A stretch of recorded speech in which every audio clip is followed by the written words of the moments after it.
8 साल की उम्र में जब बच्चे मोस्टली हर समय अपनी अगली शैतानी प्लान कर रहे होते हैं, राजस्थान के चुरू जिले में एक मोमेंट में एक खेलते हुए बच्चे की लाइफ बदल गई। पेड़ पर चढ़े हुए इस बच्चे ने एक 11,000 वोल्ट की लाइव केबल छू ली और इस बिजली के झटके की वजह से उसे अपना बायां हाथ गंवाना पड़ा। तब किसी ने ये नहीं सोचा होगा कि वो बच्चा आगे चल के इंडिया का सबसे सक्सेसफुल एथलीट बन जाएगा। इस वीडियो में हम बात कर रहे हैं 3 टाइम पैरालंपिक मेडलिस्ट देवेंद्र झांझड़िया की इंस्पिरेशनल जर्नी के बारे में और कैसे ये खिलाड़ी एक मिसाल है कभी ना टूटने वाली स्पिरिट की। मगर ये स्पिरिट बनने में भी टाइम लगा थोड़ा। 8 साल के देवेंद्र जब तक उस हादसे के बाद हॉस्पिटल से वापस आए, उनके मन में सबसे बड़ी उदासी यही थी कि अब वो शायद अपने दोस्तों के साथ खेलने नहीं जा पाएंगे, इस डर से कि शायद अब बाकी बच्चों से अलग होने की वजह से उनका मजाक उड़ाया जाएगा। ऐसे में उनकी लाइफ और इंडियन स्पोर्टिंग हिस्ट्री में एक काफ़ी इंपॉर्टेंट रोल प्ले किया उनकी माताजी ने। उन्होंने देवेंद्र को पुश किया कि घर से बाहर निकलकर बाकी बच्चों के साथ खेलो, और वहीं से उनका सफ़र शुरू हुआ खुद को किसी से कम ना समझने का। जब उनका डर सही साबित हुआ भी और धीरे धीरे करके बाकी बच्चों ने उनको साथ खिलाना बंद कर दिया, तब उन्होंने किसी स्पोर्ट में अपने आप को स्ट्रांग बनाने की ठान ली और वहीं से शुरुआत हुई उनकी जैवलिन जर्नी की। जल्द ही उन्होंने अपने स्कूल में जैवलिन थ्रो में अपने आप को साबित करना शुरू किया और कुछ ही समय में एबल बॉडीड एथलीट्स को भी पीछे छोड़ने लगे। 10th क्लास में उन्होंने फॉर्मल कोचिंग लेना स्टार्ट किया और जल्द ही अपने होममेड जैवलिन को यूज करने के बावजूद डिस्ट्रिक्ट लेवल चैंपियनशिप जीती। ये अचीवमेंट उनके कॉन्फिडेंस को अलग ही बूस्ट दे गई, क्योंकि उनको अब यकीन हो गया था कि वो किसी भी सूरत में किसी से भी कमजोर नहीं है। पर स्पोर्ट को seriously as an option pursue करने का मोमेंट आया इस वाक़ये से 2-3 साल बाद, जब एक पैरा एथलेटिक्स चैंपियनशिप में कोच रिपुदमन सिंह ने देवेंद्र को स्पॉट किया और उन्हें प्रोफेशनल स्पोर्ट के ट्रैक पर डाला। 2002 में वो इंडिया को रिप्रेजेंट करने के लिए सिलेक्ट हुए और अपने पहले ही international event 8th FESPIC games में उन्होंने गोल्ड मेडल जीतकर एक अद्भुत स्पोर्टिंग जर्नी की शुरुआत की।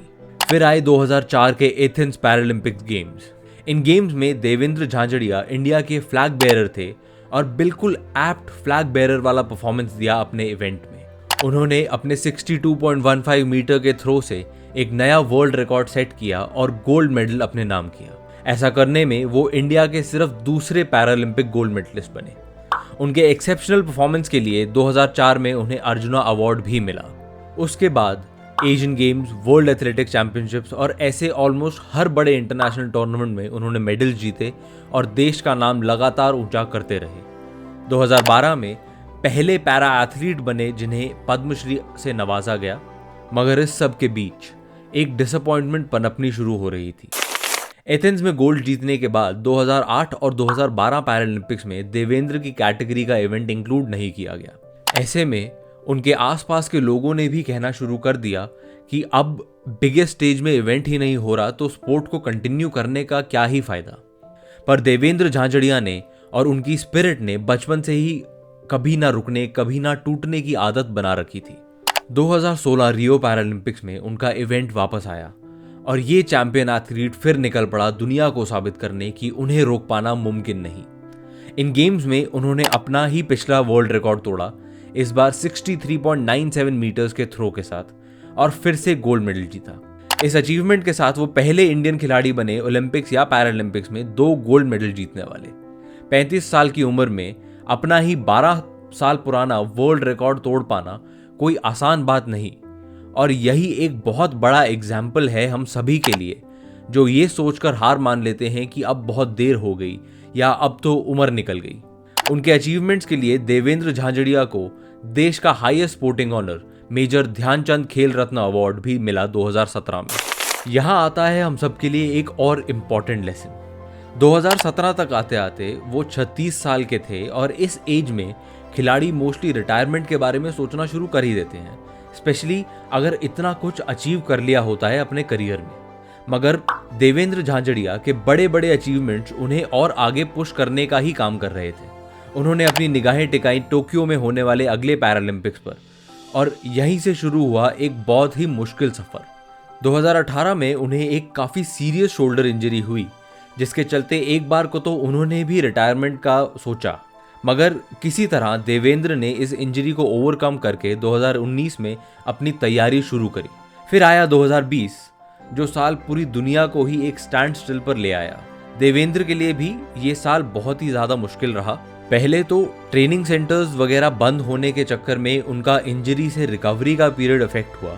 फिर जब ट्रेनिंग सेंटर खुले और वो वापस ट्रेनिंग पर चले गए, उन्हें खबर मिली कि उनके पिता को कैंसर डिटेक्ट हुआ है और उनकी कंडीशन काफ़ी सीरियस है। वो वापस अपने घर गए ताकि अपने पिता के आखिरी समय में उनके साथ रह सकें। मगर राम सिंह झांझड़िया ने अपने बेटे को वापस भेज दिया ताकि उनकी तैयारी पर असर ना आए। दुर्भाग्यवश अगले पैरालंपिक्स से पहले ही उनका देहांत हो गया और अपने बेटे को तीसरा मेडल पैरालंपिक्स में जीतते हुए नहीं देख पाए। देवेंद्र झांझड़िया ने टोक्यो पैरालंपिक्स में भी अपना पिछला वर्ल्ड रिकॉर्ड तोड़ दिया, मगर इस बार उन्हें सिल्वर मेडल से ही संतुष्ट रहना पड़ा। इस मेडल के साथ वो भारत के सबसे ज्यादा डेकोरेटेड एथलीट बन गए। उन्होंने अपना मेडल अपने पिताजी को डेडिकेट किया, ये कहते हुए कि वो शायद इस मुकाम तक पहुंच ही नहीं पाते अगर उनके पिता का, उनकी फैमिली का कांस्टेंट सपोर्ट ना होता तो। देवेंद्र झांझड़िया की जिंदगी, उनकी खेल में जर्नी हम सब के लिए इम्पोर्टेंट लेसन से भरी हुई है। बट अगर एक चीज हम सब ले सकते हैं तो वो है कि जब तक हम अपने आप में कॉन्फिडेंस रखें, अपने आप को किसी और से कम ना समझें और अपने टारगेट को अचीव करने में पूरी मेहनत और फोकस से लग जाएं, तो नामुमकिन कुछ भी नहीं है। अगर आपको इस इंस्पिरेशनल एथलीट की कहानी पसंद आई तो इसे लाइक ज़रूर करें और ज़्यादा से ज़्यादा लोगों के साथ शेयर करें। इस चैनल से हमारी कोशिश यही है कि हम इंडिया के स्पोर्टिंग हीरोज़ की कहानी ज़्यादा से ज़्यादा लोगों तक पहुंचा सकें। आपसे यही रिक्वेस्ट है कि चैनल को सब्सक्राइब करें और इस कम्युनिटी का हिस्सा बने। मिलते हैं आपसे अगले वीडियो में।